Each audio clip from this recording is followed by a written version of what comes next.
foi gravado por mim antecipadamente, porque a programação para esse fim de semana é estar em Ribeirão Preto, São Paulo, domingo, 9 da manhã, que é o horário que a gente se encontra aqui. Eu estou no Teatro Municipal de Ribeirão Preto falando sobre prevenção do suicídio. Então, hoje, me parece muito importante que a gente elucide, à luz do Espiritismo, questões que são emergenciais hoje no Brasil e no mundo e que dizem respeito à necessidade da gente atentar para a qualidade das informações que estão sendo bombardeadas nas redes sociais, o modelo de negócio envolvendo as Big Techs e a necessidade, e veja, eu vou fazer a conexão com o Espiritismo, da gente ter maior responsabilidade na gestão desses conteúdos, a parte que cabe a essas grandes empresas que oferem lucros exponenciais. Falamos sobre isso dias atrás aqui, a partir da possibilidade de serem elas vitrines de postagens de qualquer natureza, com uma moderação muito frouxa. Moderação é a capacidade que você tem de estar atento e vigilante sobre o que está sendo veiculado através da sua rede social. E essa moderação frouxa, combinada com o algoritmo, que é a programação dessas redes sociais, em que se promove, se valoriza a oportunidade do embate, do antagonismo. Algumas dessas redes, quando foram criadas, prometeram aproximar pessoas que tenham afinidades, que tenham vontade de conhecer-se mutuamente, promovendo, portanto, um ambiente de troca de informações saudável. E isso, na linha do tempo, se revelou, de forma, a meu ver, perversa, uma ilusão.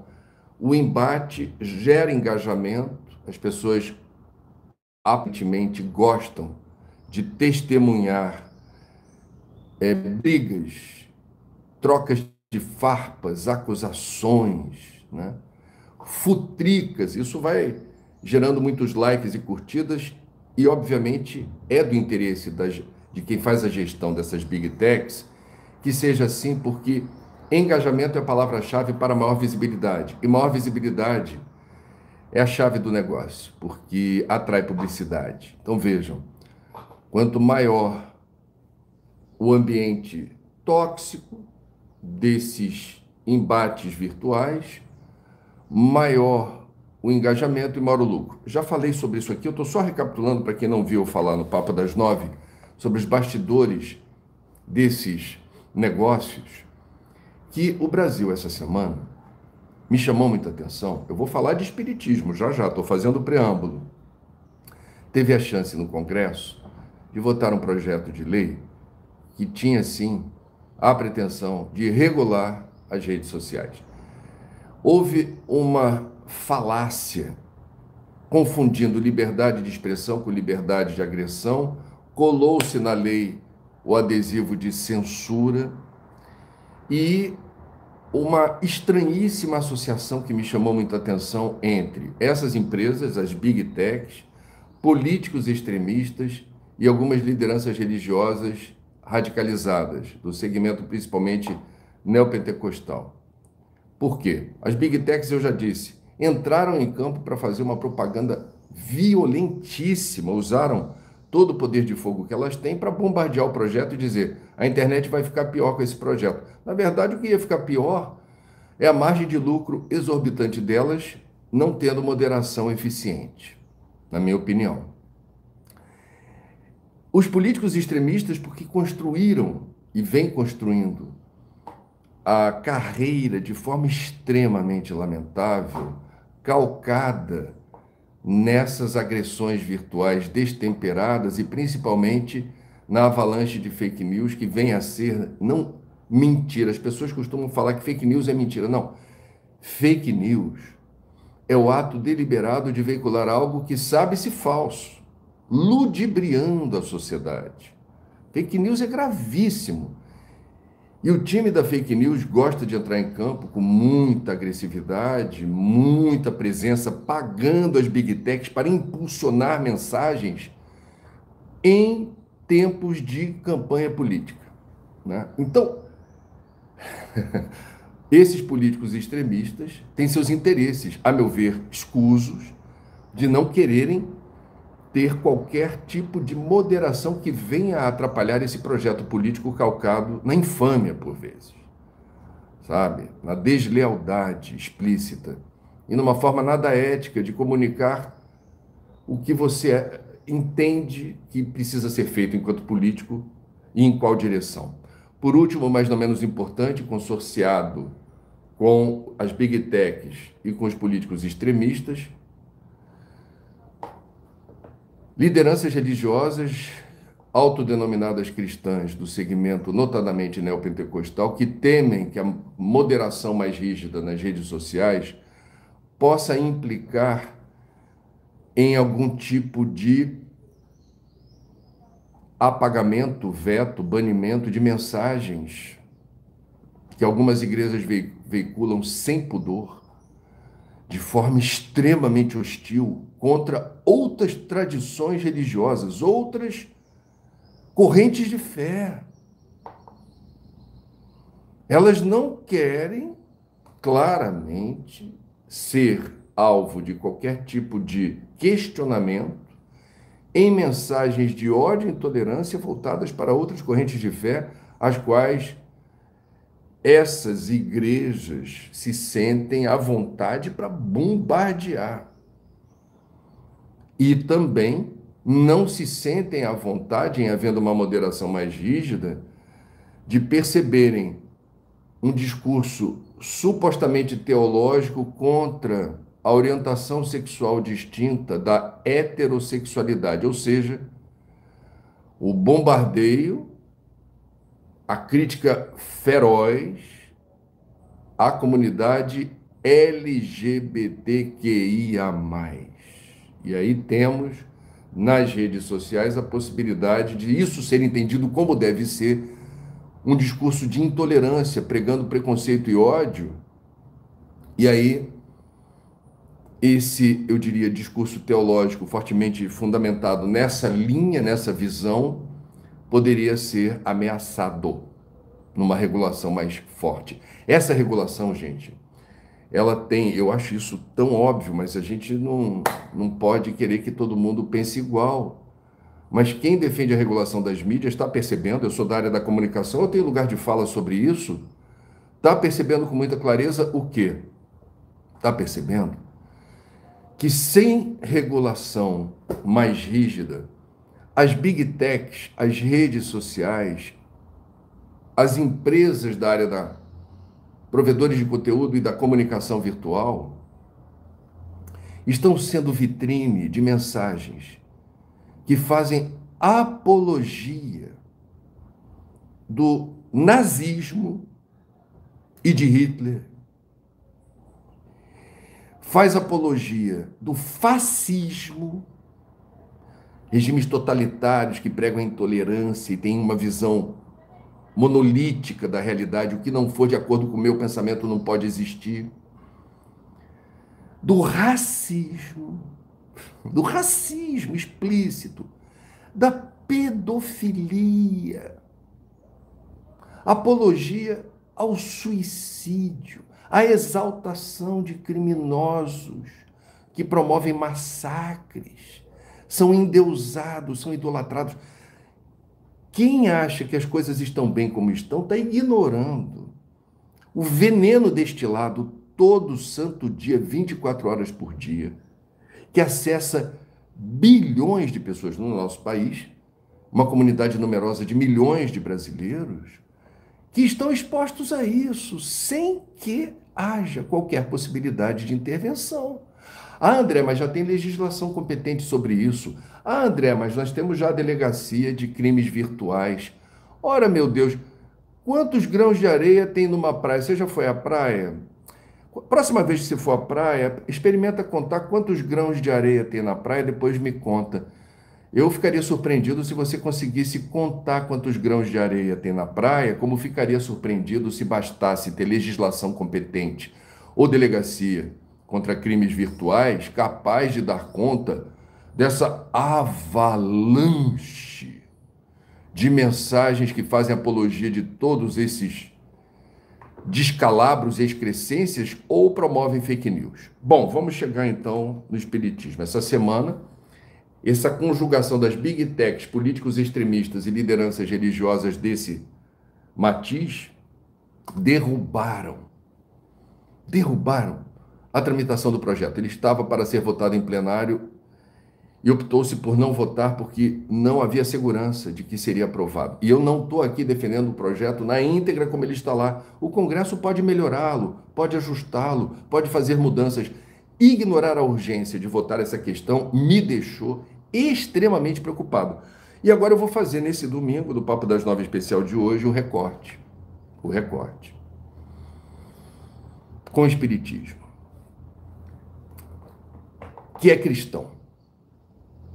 Talvez o maior divulgador do cristianismo tenha sido Paulo de Tarso. Há uma frase de Paulo, imortalizada e que precisa ser entendida nesse contexto também, que diz o seguinte: tudo me é lícito, mas nem tudo me convém.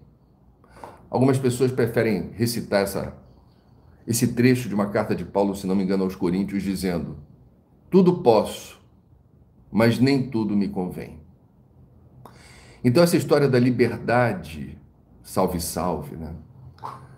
Nós somos seres sociais, vivemos em sociedade. A liberdade, ela não pode ser entendida como algo ilimitado, porque o meu direito de fazer o que eu acho que devo fazer termina quando começa o direito do outro. Então, viver em sociedade implica em entendermos que liberdade é um valor civilizatório, a gente defende a liberdade sem ignorar os direitos que todos temos, ou os interesses difusos, né? Eu tenho direito de cantar alto, eu adoro cantar alto, mas eu não posso fazer isso durante uma exibição de um filme no cinema, onde as pessoas pagaram ingresso para ver o filme. Tantos exemplos assim da liberdade, né? Eu adoro treinar artes marciais, eu sou um ótimo judoca, eu adoro taekwondo, eu adoro luta livre.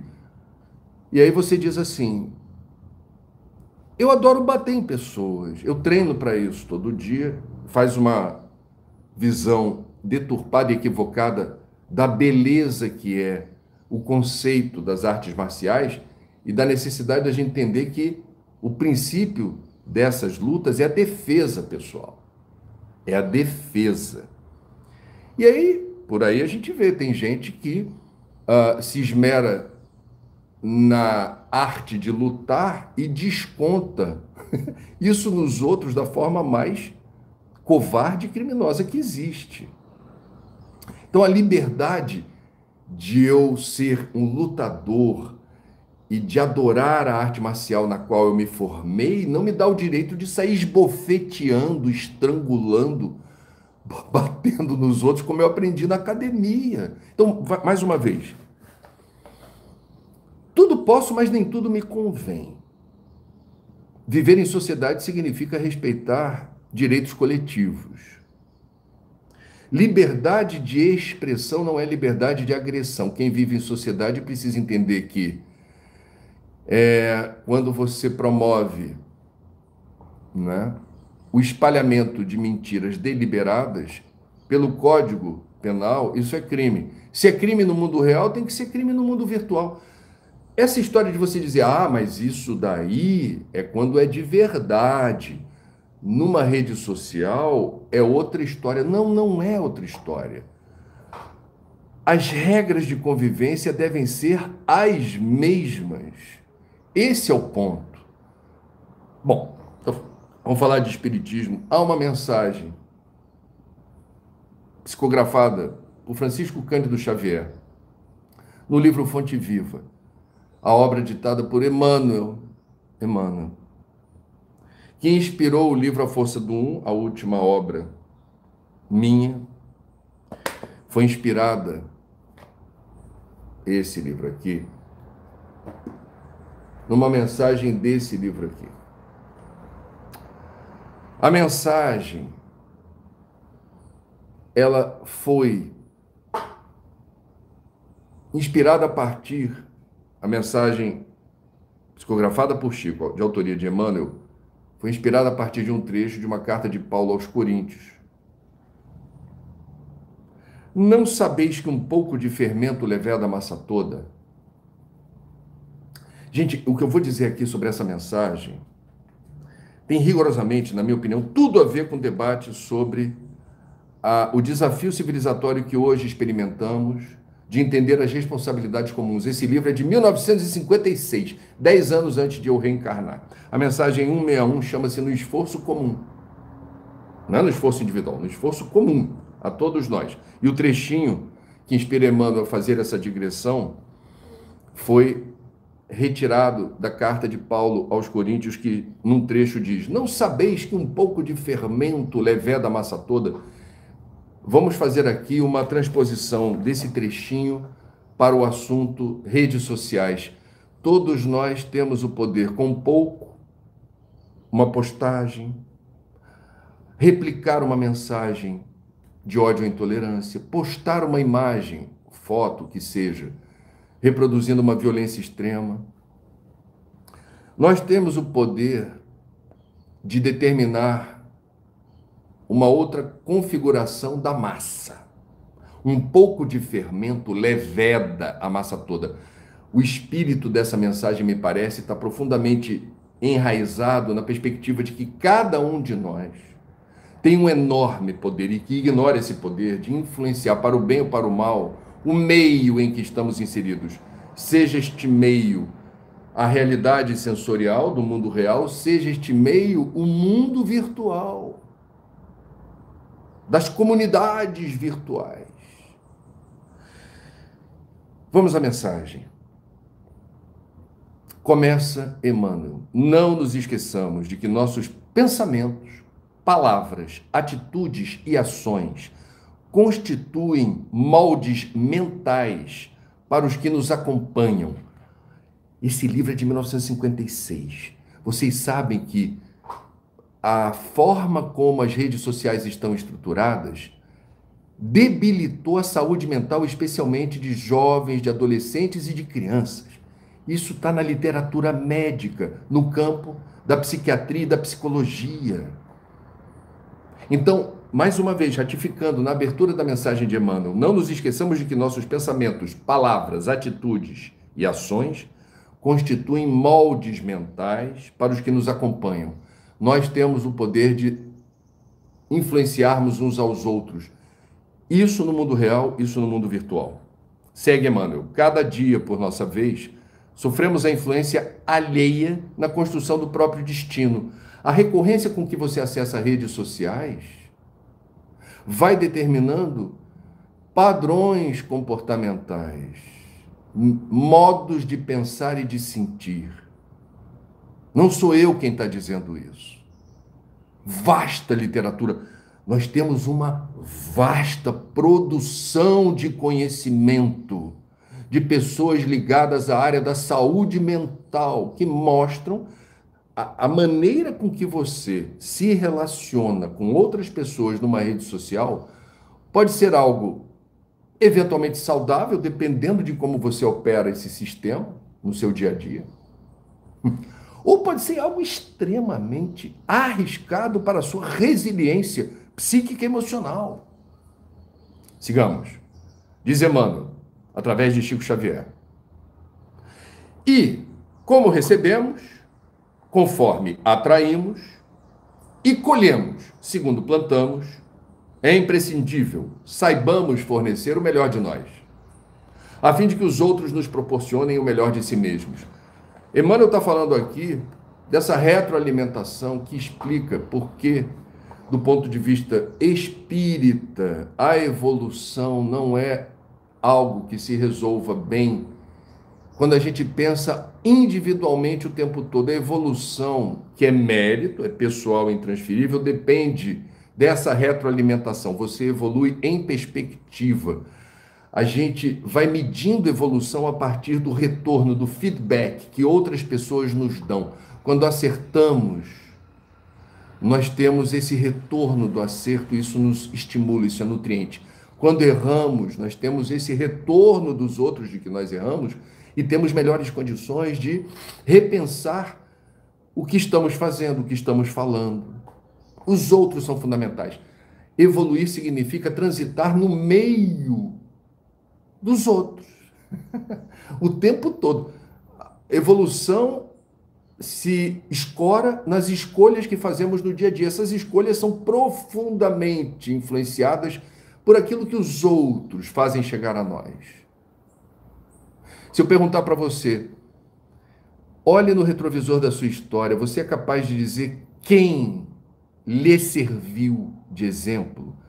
Quem lhe marcou a memória de forma importante para o bem ou para o mal e trouxe para você maior ou menor qualidade de vida em função dessa influência? Eu tenho certeza que você vai se lembrar de bons e de maus exemplos que determinaram em você alguma resposta. Vamos lá, seguindo Emmanuel, Fonte Viva, 1956, e a gente está hoje, nesse domingo, tendo o privilégio de fazer esse recorte. Baseado a inspiração para esse estudo é a necessidade da gente entender o enorme risco que a moderação frouxa das big techs, das grandes empresas que operam redes sociais, implica. Olha só, isso está até assinalado, sublinhado, porque deu munição para mim, munição do bem, para fazer a força do um. Todos os teus pensamentos atuam nas mentes que te rodeiam. Estamos falando que nós não estamos medindo companhias apenas do ponto de vista dos olhos materiais. Nós estamos acompanhados espiritualmente. Se uma pessoa numa rede social se esmera em atacar, ela estabelece uma sintonia com o plano astral, com quem lhe usa ou lhe influencia enormemente para manter a disposição de intoxicar as redes e tornar a vida dos outros que estão conectados com você exposta a esse conteúdo tóxico. Todos os pensamentos, teus pensamentos atuam nas mentes que te rodeiam. Quem está invigilante no uso das redes sociais fica exposto a uma influenciação que pode não ser nada boa. Até porque quem passa por uma existência usando rede social para espezinhar os outros, para fazer futrica e fofoca, para espalhamento de fake news, está desperdiçando uma encarnação e se endividando perante a lei de Deus. Não é só dos homens. Ah, André, já tem a lei contra crimes virtuais. Estamos nos endividando perante a lei de Deus. Estamos usando a possibilidade de interagirmos com uma comunidade virtual da pior maneira possível. Pior maneira possível. Então, e quando você se esmera em usar uma rede social para o bem, da mesma forma você atrai companhias espirituais que se comovem, se compadecem, se irmanam da perspectiva de, através do mundo virtual, dar visibilidade a mensagens inspiradoras que façam a diferença na vida de alguém em algum momento. Não existe diferença nesse sentido, do ponto de vista de causa e efeito, do que fazemos, pensamos e sentimos no mundo real, sensorial, e no mundo virtual. No mundo virtual. Seguindo, todas as tuas palavras gerarão impulsos nos que te ouvem. Cuidado com o que você fala. Cuidado com a palavra que você fala. Cuidado com a forma como você se expressa. Ah, eu não tive a intenção. Ah, eu não queria dizer aquilo. Ah, eu estava sob efeito de medicamento. Cuidado, cuidado. O Cristo foi tão assertivo, segundo os evangelistas, quando falou: vigiai e orai. Porque uma vez que, pela ação da vontade, a gente expresse alguma ideia ou sentimento para o mundo exterior, haverá consequências. Lei de causa e efeito, efeito bumerangue, ação e reação. Ah, mas eu não queria. Ah, mas eu não pensei direito. Ah, mas eu fui precipitado. Ok, a gente é imperfeito. Mas isso não reverte o eventual dano causado. Esse é o ponto. Se você impulsivamente grava uma mensagem na internet, usando uma rede social, falando impropriedades contra algo ou alguém, e aquilo incomoda terceiros, e você é indiciado num inquérito para responder legalmente sobre o que você falou, se você instruir seu advogado dizendo assim, diz para eles que eu acordei muito cedo e não estava raciocinando direito, diz para eles que eu estou sob efeito de medicamento, que eu tomo um remédio para dormir, um remédio para acordar, um remédio para não sentir dor, e isso maculou a minha forma de expressar. Todos os juristas sérios, dizem que esta linha de defesa é pobre, ela não se sustenta sozinha. Imagina se todos os crimes do mundo pudessem ser justificados. Ah, eu não dormi bem essa noite. Ah, eu estou tomando remédio. Ah, eu estou sob efeito de sedativo. Então não usa. Sob efeito de remédio, as pessoas não rasgam dinheiro. Sob efeito de remédio, você não come a comida do teu cachorro. Então por que você usa a rede social eventualmente para falar de descalabros e depois põe a culpa no remédio? Cuidado, não é uma linha de defesa inteligente. Então, presta atenção. Todas as nossas palavras gerarão impulsos naqueles que nos ouvem.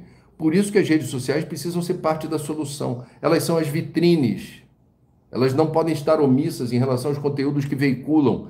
Essa semana no Papo das 9 eu falei, mal comparando, é como se você tivesse uma livraria, fosse dono de uma livraria, e os livros que você coloca em evidência na sua livraria falam de racismo, defesa, apologia do suicídio,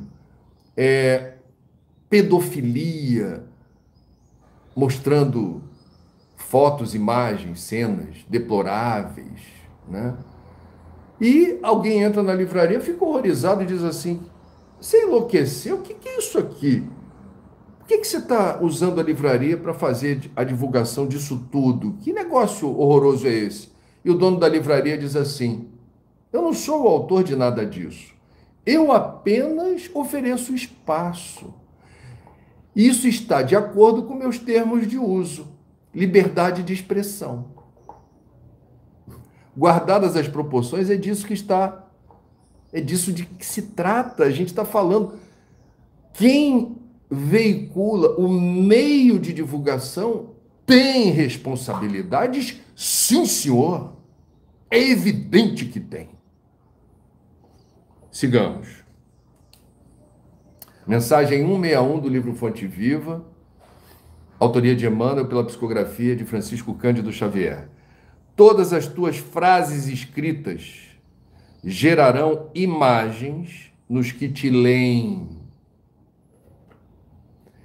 Eu fico muito sensibilizado porque, especialmente as crianças que estão tendo acesso à internet, a meu ver, precocemente, e com pais, por vezes, invigilantes, têm essa capacidade enorme de fantasiar e nenhum anteparo no campo da razão para se proteger, a couraça da razão. Se adultos são vulneráveis a conteúdos das redes sociais, imagina as crianças ou os adolescentes. Mas especialmente as crianças estão muito vulneráveis. Então, quando você vive num mundo onde as redes sociais são o que são, com moderação frouxa, permitindo embates no campo das ideias, com conteúdos absolutamente perversos, sádicos, masoquistas, horrorosos, nós vamos ter nessa frase, todas as tuas frases escritas gerarão imagens nos que te leem. Não há como uma mensagem forte, espalhando conteúdos violentos, por exemplo, não determinar efeitos igualmente fortes que desestabilizam as pessoas. Por isso que precisa ter moderação rígida. Não é censura, é ética no campo das relações interpessoais. É ética. Vida em sociedade implica em estabelecer limites nas regras de convivência. Eu tenho automóvel, eu quero chegar no trabalho. Eu não posso desrespeitar as leis do trânsito, porque as leis do trânsito buscam harmonizar a convivência entre os motoristas. Eu não tenho uma palavra contra o sexo. O sexo é divino, o sexo é de Deus. O desejo sexual não deve ser, do meu ponto de vista, algo que cause vergonha. A gente precisa, portanto, porque é uma energia poderosa, vigorosa, entender. Bom, mas no campo da sexualidade eu posso tudo? Bom, você pode tudo se a outra pessoa estiver de acordo com essa proposta de uma relação íntima. É um assunto dos dois. Aí alguém pode dizer assim, e se for mais de dois? Eu vou repetir o que eu disse. Em sendo pessoas adultas, portanto, pessoas que tenham um nível de maturidade para realizar suas próprias escolhas com segurança emocional e psíquica, as crianças não têm essa condição, que, de acordo, sem violência, sem imposição, sem que haja a imposição da busca do prazer, determinando dor e sofrimento por outro, a revelia do direito do outro, eu não tenho nada a ver com isso. Eu não vou meter meu bedelho onde os outros entendem que deva-se buscar o prazer. Não vou fazer juízo. Isso é assunto de cada um. Agora, é assunto da sociedade quando, em nome do prazer sexual, se promove a violência. Se promove o estupro, se promove a importunação, se promove o assédio. Aí temos questões legais.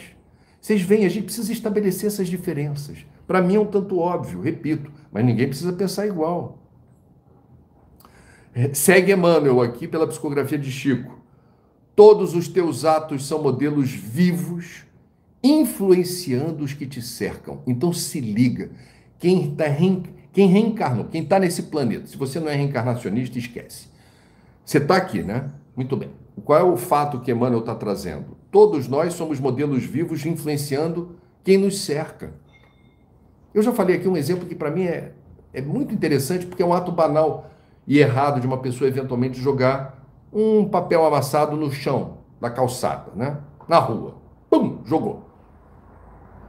E outra pessoa que está atrás, indignada com aquele gesto, porque a rua não deveria ser entendida como um lugar de ninguém, mas é um lugar de todos.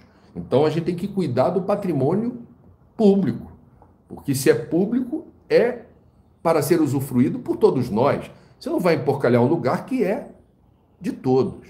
Jogou o lixo no chão. Alguém que está atrás pega aquele papel amassado, pega e leva até a lixeira. Eu já vi isso acontecer, eu já fui protagonista dessa história e reparei.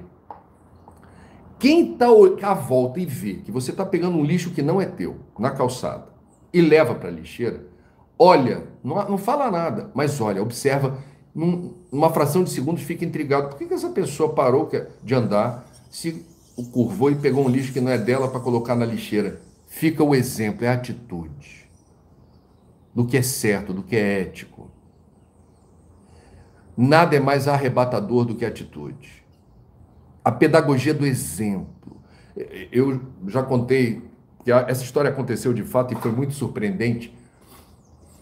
Eu, voltando tarde do trabalho para casa, passando por uma área em que não havia ninguém, o sinal ficou vermelho e eu parei o carro, porque o sinal estava vermelho.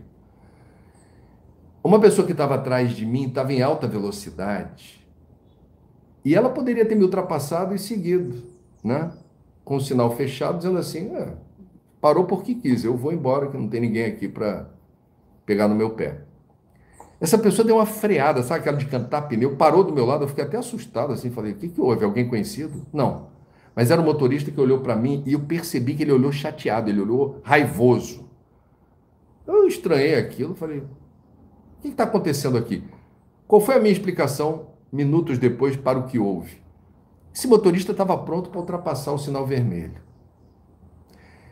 E a minha freada, respeitando o sinal vermelho, causou um desconforto nela. Falou assim: por que você tinha que me lembrar que a gente tem que respeitar o sinal vermelho? Foi o que eu depreendi desse fato.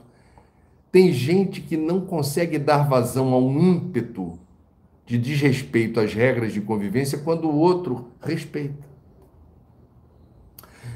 E tem gente que se sente confortável para cometer um delito ou um crime porque vê que o outro, de forma impune, nas redes sociais, faz isso tranquilamente. Portanto, sim, nas redes sociais, os maus exemplos incontidos, essa desinteria ética nas redes sociais, em que supostamente pode-se fazer de tudo, sem que o responsável pela plataforma digital o contenha, serve, infortunadamente, de influência nefasta, negativa, tóxica para os outros. Seguindo em frente. Por mais que te procures isolar, serás sempre uma peça viva na máquina da existência. Tem gente que sozinha, ninguém está olhando, com um smartphone por perto, acessando uma rede social, faz barbaridade que não faz pessoalmente. Sabe o tigrão das redes sociais que solta o verbo, xinga, fala mal, que vira tchutchuca quando está frente a frente com a pessoa que nas redes sociais bombardeou de forma desleal? Tigrão que virou tchutchuca? Tá assim, ó. Então tem gente que fica valente usando rede social, mas tem um comportamento público completamente diferente. O que eu gostaria de dizer em relação a isso? Você pode se isolar e achar que está protegido, que ninguém sabe que é você. Você não põe a tua cara, não se identifica, não é o teu nome, você bota lá qualquer coisa, né? Ninguém sabe que sou eu que estou falando aqui. Isso é falso. Deus sabe que é você. Seus guias e mentores sabem que é você. Seus obsessores sabem que é você. Tem uma multidão que sabe que é você do outro lado da vida. E isso está sendo escrito no livro da vida. Isso vai fazer parte da tua história. E isso, provavelmente, do meu ponto de vista, é líquido e certo. Será assuntado quando do seu desencarne que uso fizeste das redes sociais que lhe consumiram tanto tempo e energia. Que uso fizeste? De que maneira usaste? Que consequências houve a partir desse teu determinismo de estabelecer uma comunicação nesses termos com outras pessoas? Esse é o ponto. Se lembra da passagem de Jesus, quando numa determinada comunidade existe uma pessoa que os moradores dessa comunidade estigmatizaram e colocaram ela para viver fora, nas cercanias. E essa pessoa, segundo a comunidade, estava endemoniada. Jesus se aproxima dessa pessoa e pergunta: qual o teu nome? E ela responde: meu nome é Legião. Numa alusão a todas as companhias espirituais que esta pessoa, de alguma forma, sentia. Nós estamos cercados de nuvens. Cuidado com o que você posta nas redes sociais, ou que tipo de informação você consome, Porque isso vai estabelecer claramente, já falamos, uma sintonia, um padrão mental e emocional. E isso é um imã. Nós somos imãs ambulantes, que a gente atrai coisa boa. Porque o vigiar e orar do Cristo está muito vinculado à necessidade da gente ter ciência de que o nosso padrão mental e emocional define a qualidade de uma vibração, define a qualidade de uma frequência, em que banda larga você quer operar. Você quer alcançar a alta frequência? Ou você se contenta com a baixa frequência, com a sintonia rasteira e grosseira? São escolhas individuais determinadas pelo livre-arbítrio. As redes sociais podem precipitar o erro de você banalizar crimes e de ser cúmplice, coadjuvante ou autor de crimes perante as leis de Deus e dos homens. Isso é muito sério, é muito sério. Então, meus amigos, a última frase que eu vou destacar, a mensagem é linda. Emmanuel, livro Fonte Viva, pela psicografia de Francisco Cândido Xavier, mensagem 161. E vem lá.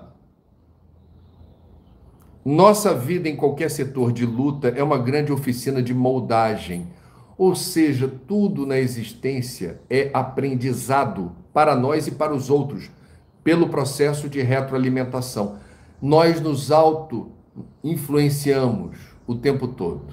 Nós estamos o tempo todo determinando influências mútuas. Oficina de moldagem. A gente está na Terra nos moldando e, concomitantemente, sendo moldados por outros.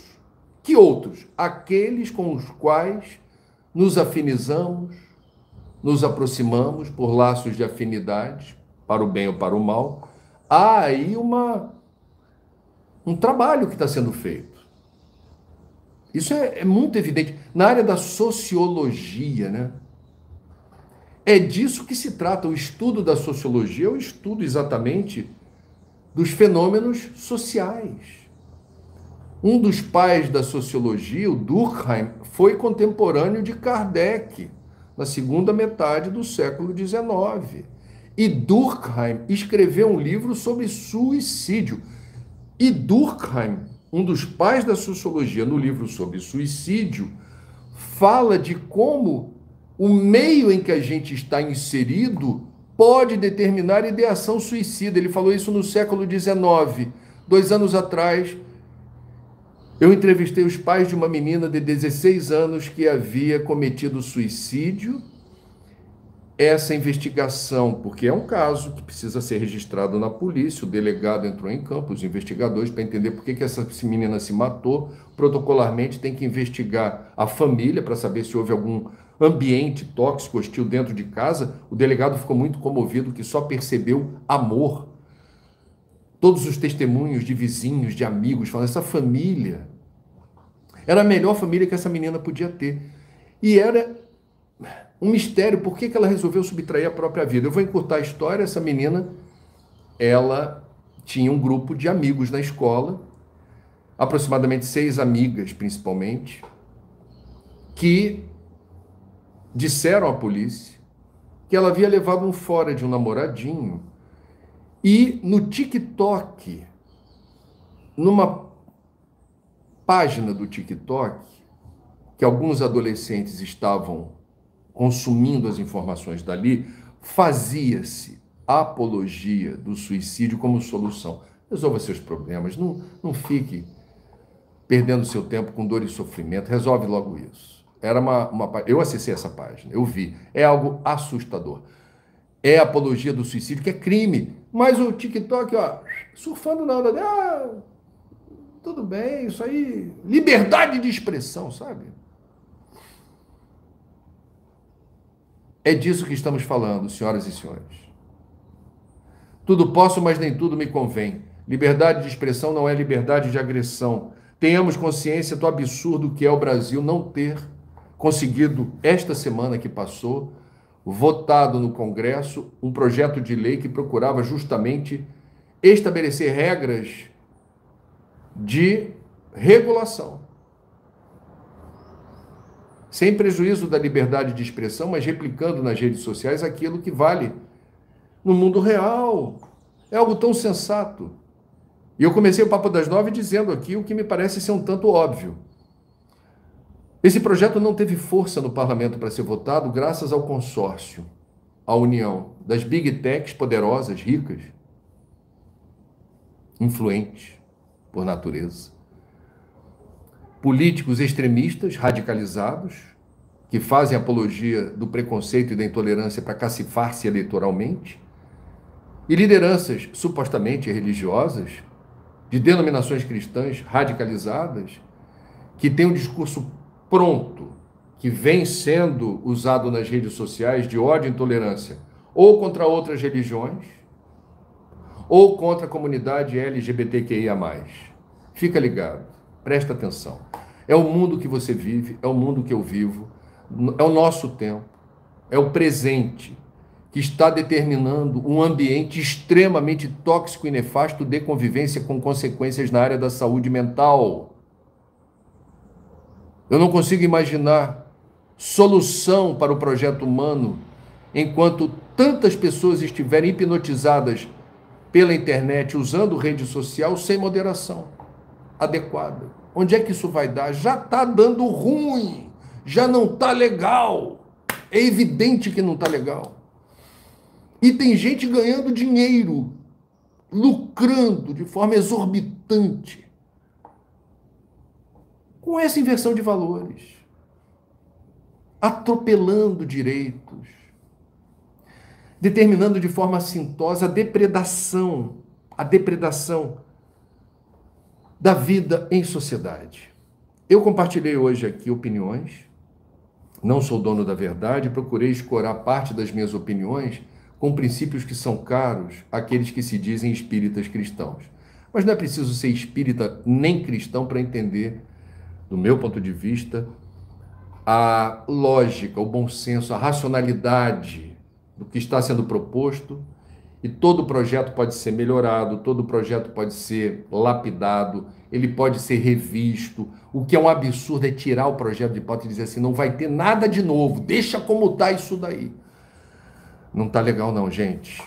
Não está legal não. Mas a gente está aqui para tentar fazer a nossa parte em favor de um mundo melhor e mais justo. Essa é a utopia que todas as pessoas interessadas legitimamente na paz, no bem, numa vida digna, em protocolos éticos de comunicação, precisa estar comprometida, penso eu.